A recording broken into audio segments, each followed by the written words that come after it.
Oh boy. Hassan Karaman, the head of Blue Box Game Studios. So much to say about your comments that I found here on IGN. They had an interview with him apparently, and he talked about a lot of the things that have been going on in the past week or two. The failed trailer reveal, his thoughts about the game and what it is and what it isn't, of course.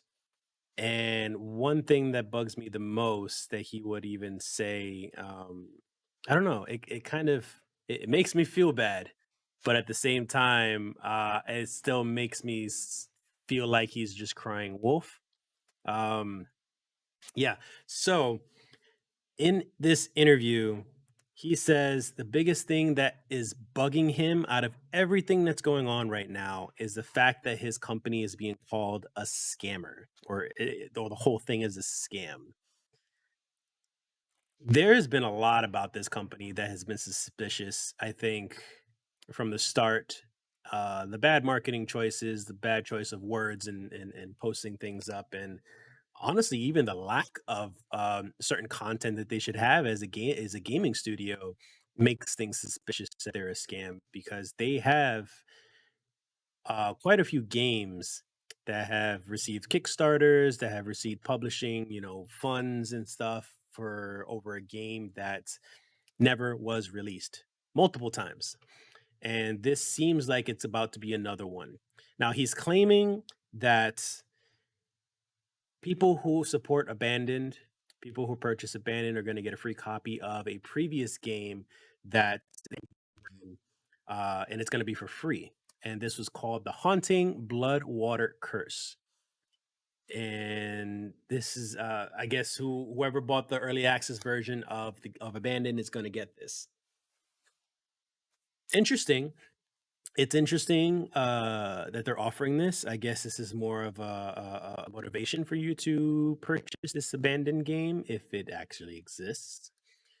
But they have not shown anything to raise the how do you put this? Uh, they haven't given me much confidence in what they have to offer as game developers, period, at all. They don't have any games to back up their claims that they're a good developer, that they're coming out with any quality games, plural, because they've tried and attempted many times to come up with nothing. And Abandon it seems like it's about to be another one. So there's this debate about whether Sony should be involved in this and they should step in and say something or do something, maybe ban them from the store or have them stop marketing this as a PlayStation 5 exclusive or a Sony game. Or they should keep their mouth shut. What do you guys think about that? Maybe Sony shouldn't say anything because it's none of their business, and maybe they're not really publishing it, so maybe that's why they're not really saying anything. They don't really care because I think maybe it's the community that's doing all of it to ourselves.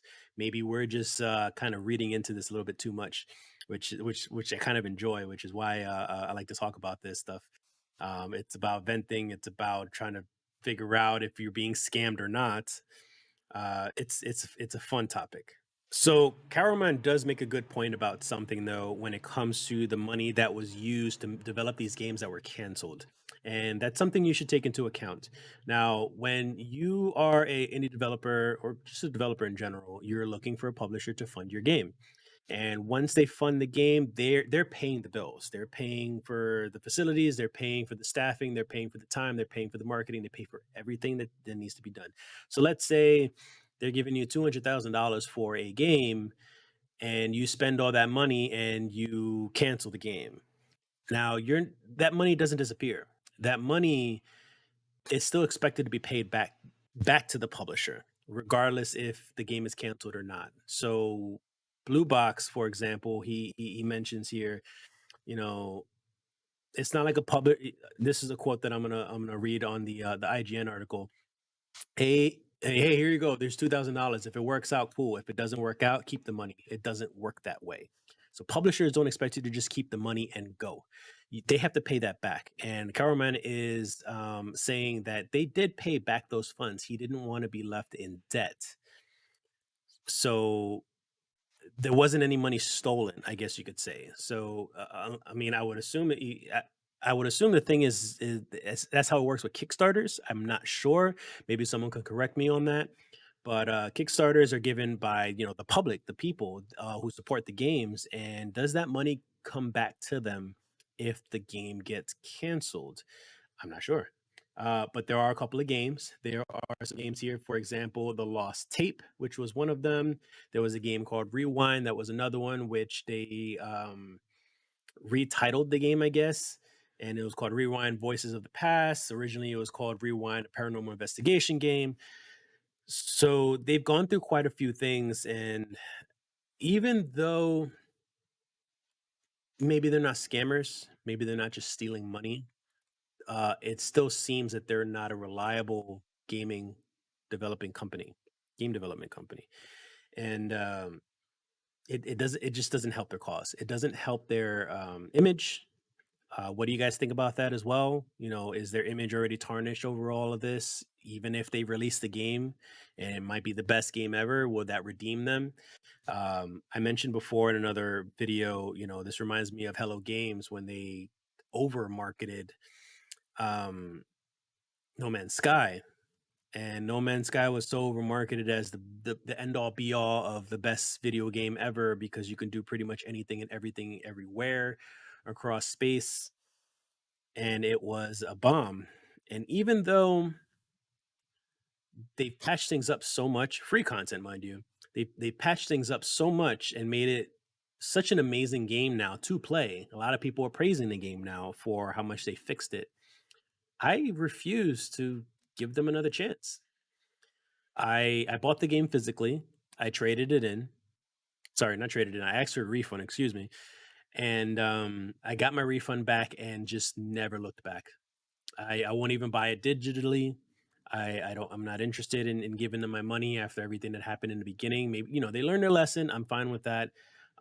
Maybe if they make another game in the future, something else, I will support that. But because of the experience that I had the first time around, I would not support them in this game. I am still iffy on the whole Cyberpunk situation. Cyberpunk, I bought the game digitally, so I still have it on my hard drive. It's still on my PlayStation. And it makes me think when they come out with a PS5 version that I could download, the upgraded version, will I jump back and play it?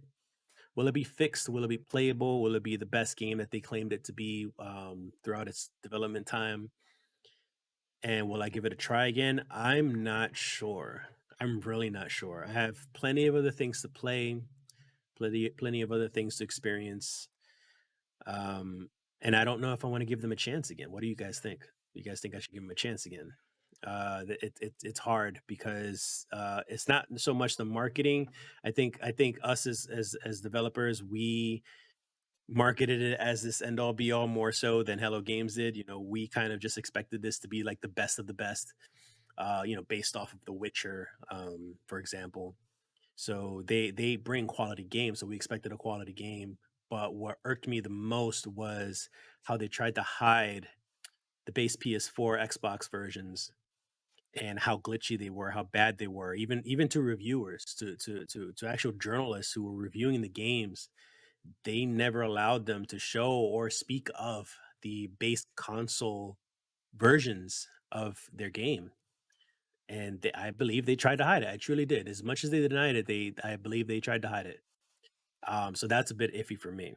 What do you guys think of that? Am I kind of like just being unforgiving? Should I just move on from that and kind of just give them a chance again? Again, they come out with a Witcher 4, they come out with Cyberpunk 2 or something else regardless. I am down to play it. But Cyberpunk, the one that's out now, I don't know. Maybe we'll see. Tell me what you think. Maybe we'll talk about it on the podcast on Thursdays that we stream live every Thursday night, 10:30 p.m. Eastern time on Twitch, and I'll post up the video a day or two later on YouTube. But join us live, chat with us. We drink, we have fun, we goof off, we give you our honest opinion about the game industry news that we talk about, and I would love to hear your opinion on it as well. I'll see you guys.